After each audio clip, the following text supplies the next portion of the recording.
COVID-19 atau yang lebih kita kenal dengan sapaan virus corona memang sudah tak asing lagi di telinga kita. Oleh karenanya tak sedikit lagi korban yang berjatuhan ribuannya. Bukan hanya di Indonesia ini saja yang merasakannya, akan tetapi di seluruh dunia juga ikut merasakannya. Selama 30 menit ke depan kita akan membahas secara tuntas terkait COVID-19.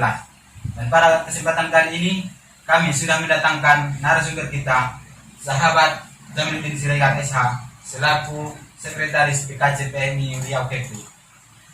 Selamat pagi, sahabat. Selamat pagi. Dan di sebelahnya sahabat Ahmad Najah SH selaku Ketua Pemuda Ningrat Pekanbaru. Selamat pagi, sahabat. Sebelumnya kita beri dulu aplaus untuk narasumber kita yang sangat luar biasa pada kesempatan kali ini. Pergerakanku dimanapun Anda berada, pada kesempatan kali ini masih bersama kami di SP Talk Show, dan pada kesempatan kali ini kita akan membahas secara tuntas terkait COVID-19. Bagaimana kabarnya sahabat? Alhamdulillah sehat ya. Sahabat bagaimana? Alhamdulillah sehat.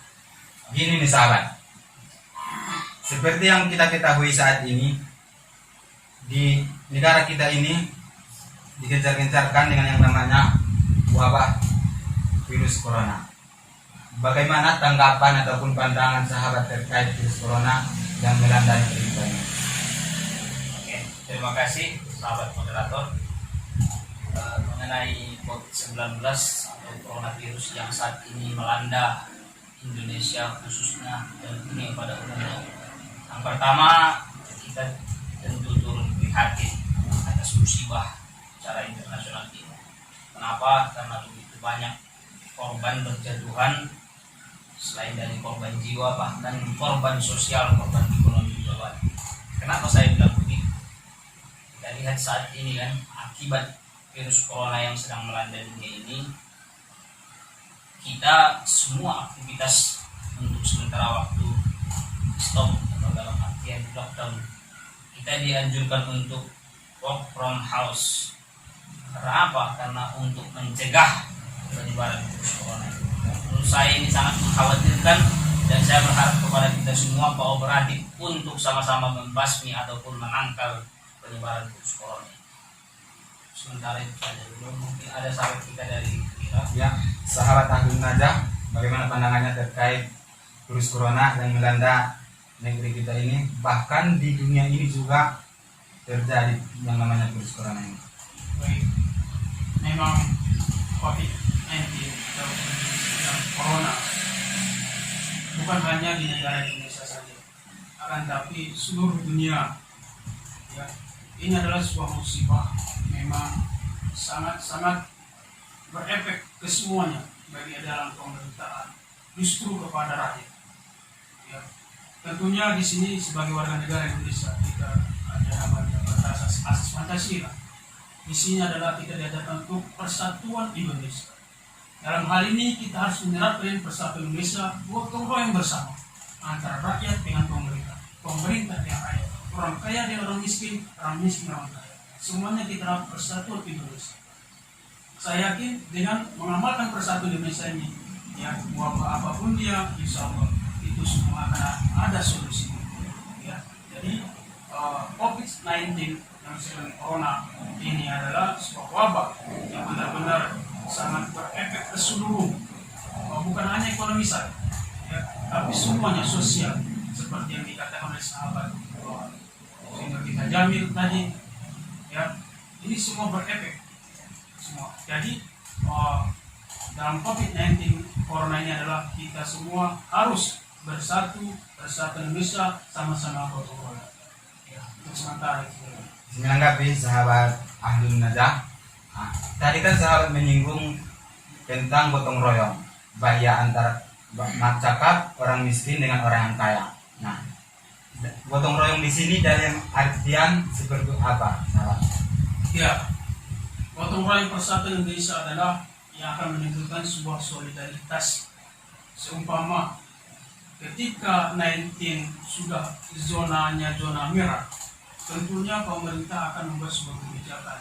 Contohnya adalah akan dibuat lockdown dalam instansi pekerjaan di sebuah perusahaan ataupun dinas-dinas, sehingga masyarakat tidak lepas ataupun tidak leluasa ataupun waktunya terbatas untuk keluar rumah. Ya, tidak menutupi kemungkinan bahwasanya setiap negara, bukan negara Indonesia saja, pasti ada namanya orang miskin atau orang yang tak mampu. Maka dengan Persatuan Indonesia, orang yang mampu dan orang yang tak mampu harus saling gotong royong. Ya, di Pekanbaru khususnya kita sudah melihat bersama-sama di media ada yang mau gotong royong, menyumbang dana untuk membagi-bagikan kepada warga-warga atau masyarakat yang kurang mampu. Contohnya ada di Ira kita menyumbang sembako, ya, ada juga yang menyemprot disinfektan ke rumah-rumah, instansi. Ini adalah sebuah wujud dari Persatuan Indonesia gotong royong. Terima kasih sahabat Abdul Najam. Nah, kalau kita berbicara tentang lockdown, nah ini kan sebelum-sebelumnya udah menjadi pembahasan di pemerintahan kita. Nah, tentu tidak terlepas yang namanya suatu kebijakan, tidak terlepas dari yang namanya pro kontra. Nah, bagaimana pandangan ataupun pendapat sahabat-sahabat jikalau seandainya lockdown ini diterapkan di negeri kita ini, nah, otomatis kan warga tidak lebih leluasa lagi untuk keluar rumah. Sementara masih ada lagi warga ataupun masyarakat di negeri kita ini sendiri yang harus mengharuskan dirinya untuk keluar rumah untuk mencari kebutuhan hidupnya. Bagaimana menurut sahabat dan menurut Israel? Berbicara tentang lockdown, ini kalau kita lihat dari dua sisi. Yang pertama, sisi pertama itu sebenarnya ini adalah cara kita untuk mencegah penyebaran yang lebih terhadap virus corona ini. Mungkin secara penelitian, secara ilmu kesehatan atau kedokteran, ini merupakan salah satu upaya yang bisa kita lakukan agar virus corona ini tidak menyebar. Maka dianjurkan lockdown atau menutup segala area, baik itu perbatasan Indonesia, menutup masuknya orang-orang luar, ataupun kita di suatu daerah menutup orang-orang daerah lain masuk, agar menghindari penyebaran virus corona ini. Tetapi di sisi lain, ini juga menjadi dilema bagi kita. Bagaimana tidak, seperti yang sahabat-sahabat bilang tadi, teman-teman, bahwasanya kita di Indonesia ini menurut data statistik, orang-orang yang kemampuan secara ekonominya masih di bawah 50%. Baratnya kalaupun misalkan lockdown beberapa bulan, beberapa minggu, orang yang mampu untuk mencukupi kebutuhan itu masih di atas 50%, di bawah 50%, sorry. Kemudian sekitar 60% ke bawah itu ekonominya masih di bawah rata-rata. Jadi ini kan menjadi sebuah permasalahan kalau misalkan kita terapkan lockdown ini. Tetapi ibarat dua mata pisau, ini kita tidak punya pilihan. Artinya kita lockdown juga ini sebenarnya salah, tapi tidak lockdown juga bahkan lebih salah. Maka ini kalau dalam kaedahnya ini adalah bertemu dua yang mafsadat. Maka solusinya kita lihat mana mafsadatnya kira-kira yang lebih ringan, itu kita ambil. Nah, kalau saya lihat pribadi, kalau kita tinjau mafsadat ataupun kerusakan yang ditimbulkan itu lebih sedikit kalau kita ngambil lockdown. Dalam artian walaupun ekonomi kita misalkan merosot, mati, katakanlah itu mati, nanti setelah keadaan pulih kita bisa menghidupkan lagi perekonomian itu. Kita tahu caranya bagaimana menghidupkan perekonomian. Tetapi kalau masyarakat kita yang mati, masyarakat kita yang sakit, masyarakat kita yang hancur habis gara-gara virus corona ini, bagaimana kita mau menghidupkan itu kan? Nah, inilah jadi mau tidak mau kita harus ambil lockdown dengan catatan ataupun himbauan kepada kita semua, terkhusus kepada pemerintah.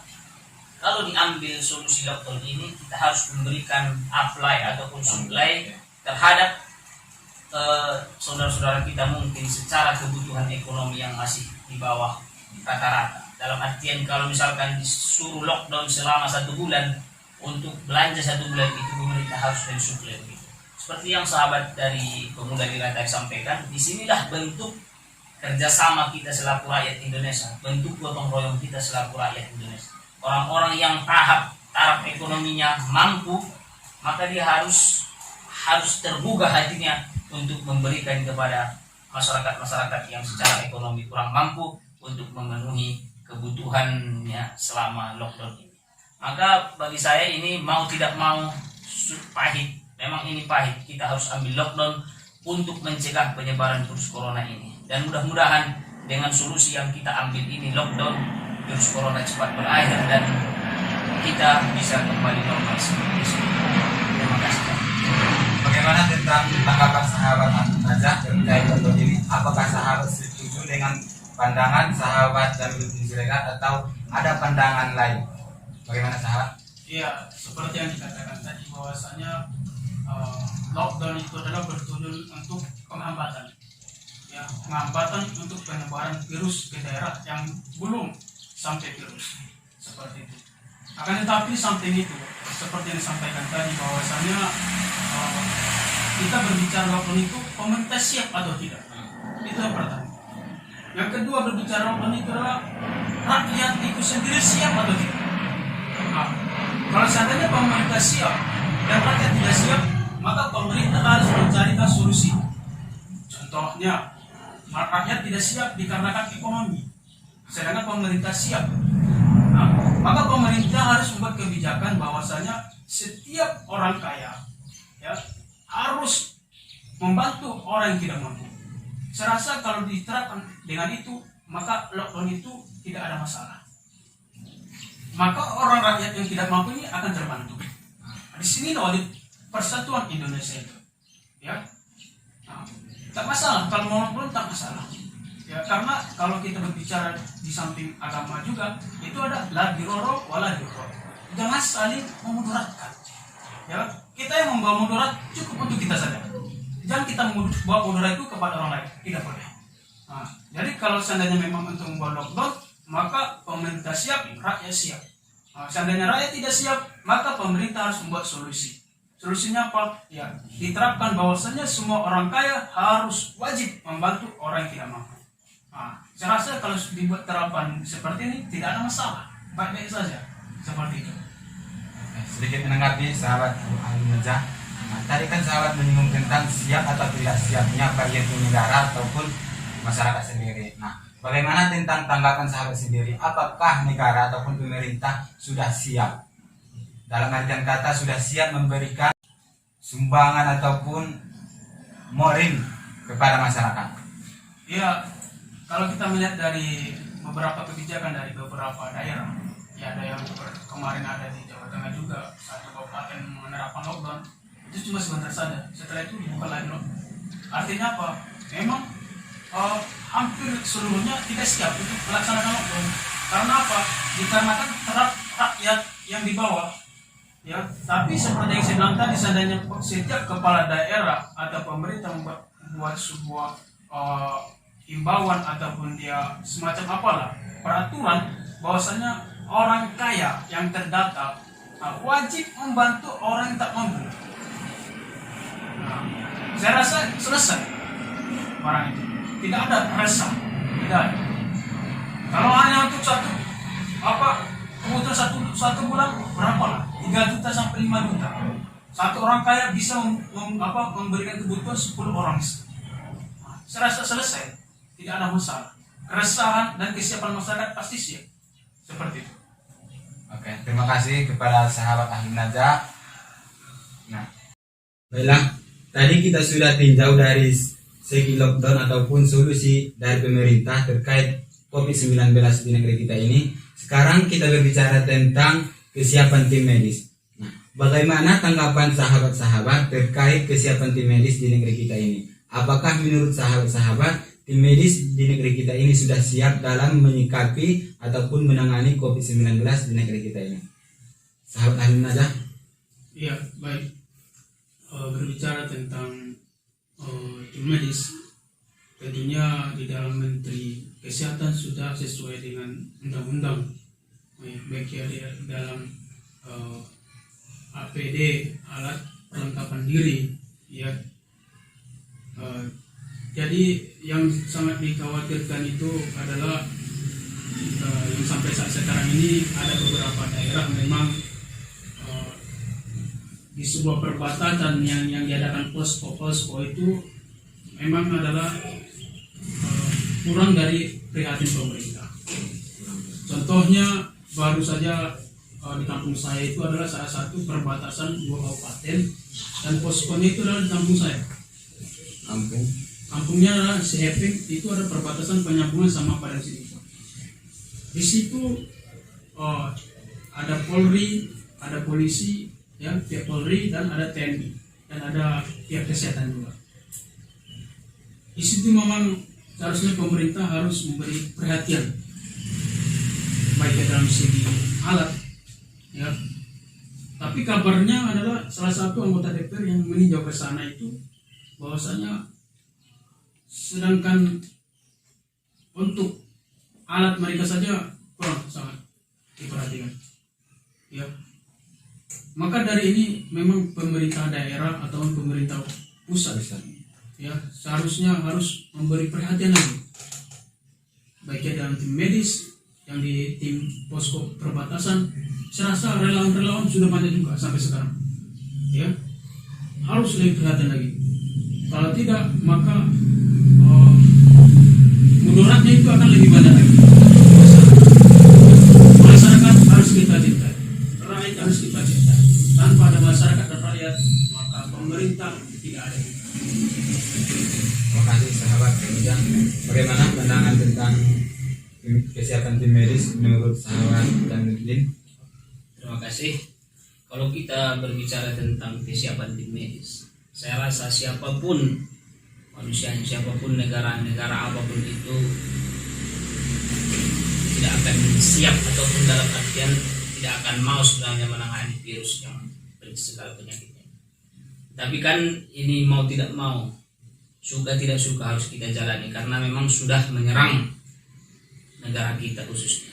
Nah, kalau kita berbicara tentang, kalau kita tinjau dari kesiapan kita, baik itu APD, alat perlindungan dirinya, ataupun tenaga medisnya itu sendiri, sebenarnya kalau dari tenaga medisnya, saya rasa kita kurang siap dalam hal ini. Makanya kita juga mesti bantu para tenaga medis itu agar tidak jadi timbul lagi korban yang kena virus corona ini. Salah satu caranya kita stay at home, berdiam diri di rumah. Kalau tidak ada sesuatu yang perlu kita ambil keluar begitu.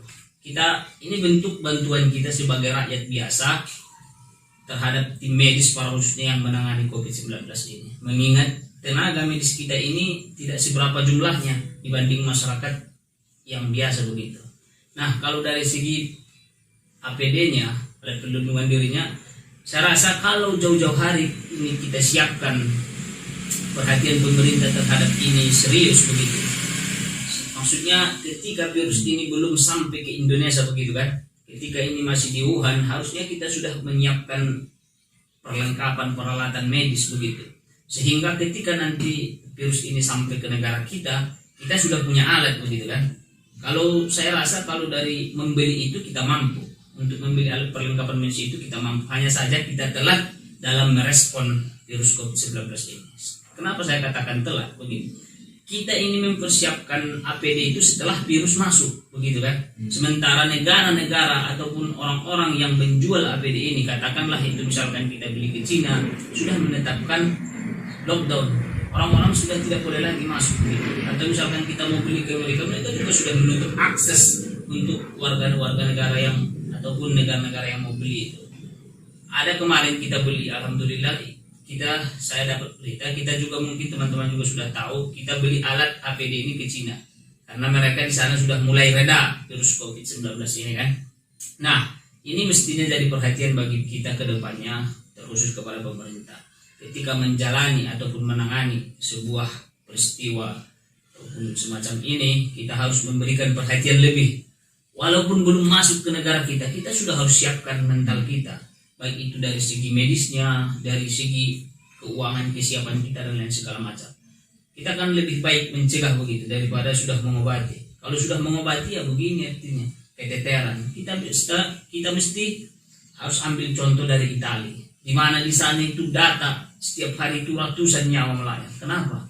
Karena tim medisnya itu, mereka pemerintahnya lamban dalam menangani ini, lamban dalam bersikap tentang corona ini. Mereka tunggu dulu virus masuk baru bersikap. Tentu kedodoran kan begitu. telat begitu. Telat bukan 1 langkah 2 langkah lagi, tapi 10 langkah kita sudah telat. Orang penyakit sudah masuk begitu kan.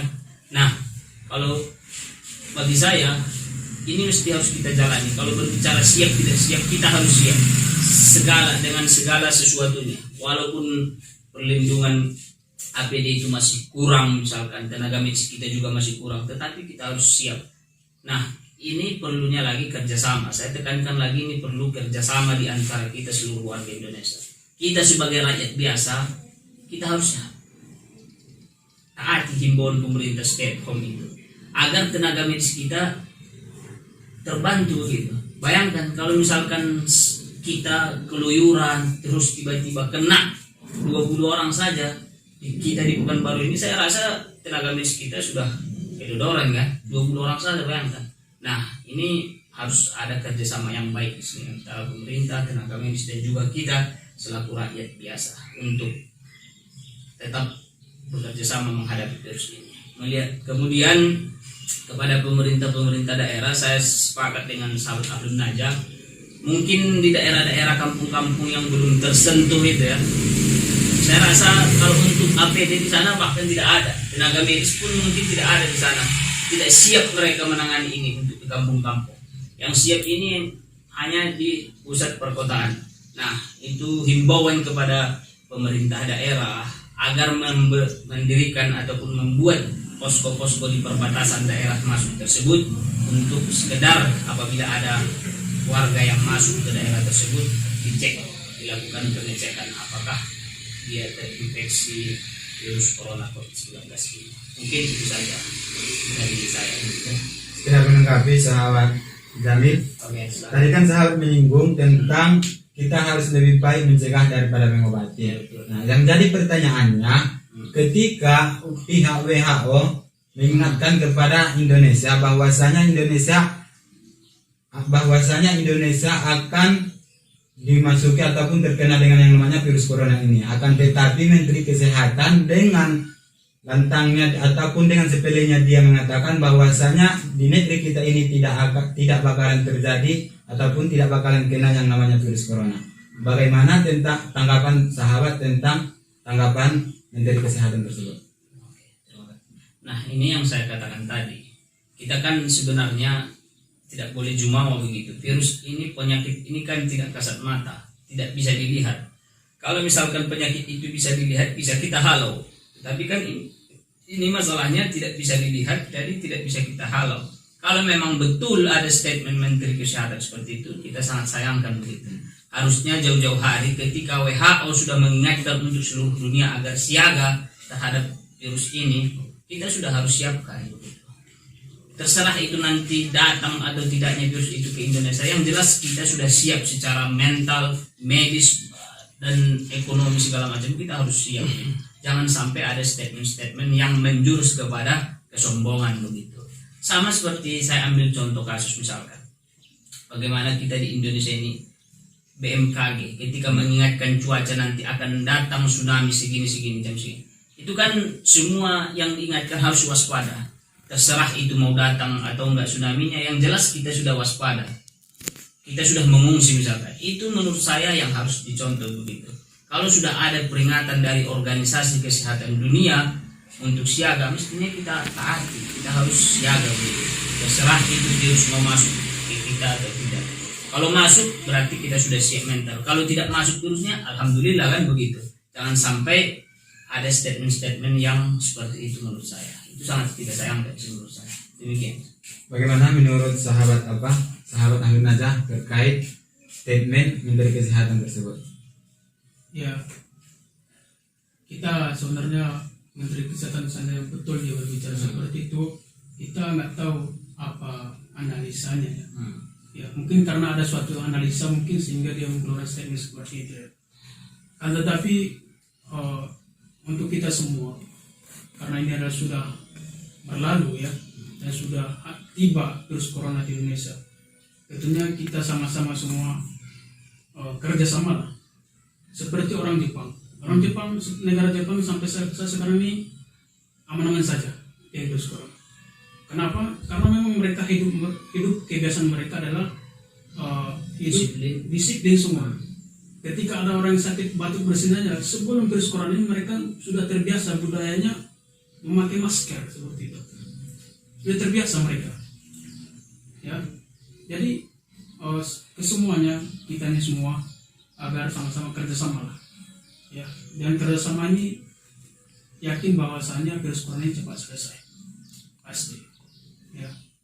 Mungkin kesimpulannya dari saya adalah sangat apresiasi kepada pemerintah juga, masyarakat, serta tim medis baik dalam kesehatan serta TNI Polri yang mengadakan posko di perbatasan juga yang telah bekerja meninggalkan keluarga juga. Ya, kita sangat apresiasi. Semoga mereka selalu diberikan kesehatan serta keluarga. Mungkin itu dari saya. Baiklah, sebelum kita tutup acara kita ini, mungkin ada pesan sahabat-sahabat baik dari kepada pemerintah ataupun kepada masyarakat Indonesia. Nah, silakan kembali. Oke, untuk closing statement saya tentang COVID-19 ini, mari sama-sama kita sadar bahwasanya ini adalah musibah yang sangat luar biasa, yang tidak hanya menimpa 1-2 orang, satu negara, tetapi seluruh bumi ini sedang berduka dengan adanya COVID-19. Jadi pesan saya kepada kita, terkhususnya rakyat Indonesia, mari kita taati aturan pemerintah itu dengan work from house, stay at home, apapun itu, seraya berdoa. Kita mudah-mudahan ini semua cepat selesai. Dan untuk pemerintah kami harapkan, ataupun teman-teman yang mempunyai kelebihan secara ekonomi di atas rata-rata, mari kita perhatikan saudara-saudara kita, tetangga-tetangga kita yang mungkin secara ekonomi kurang mampu dalam hal ini menangani ini, stay at home ini kurang siap dari segi ekonominya. Mari kita bantu agar penyebaran virus ini cepat selesai dan kita bisa hidup normal kembali seperti sedia kala. Itu saja. Terima kasih. Kalian aja ada pesannya?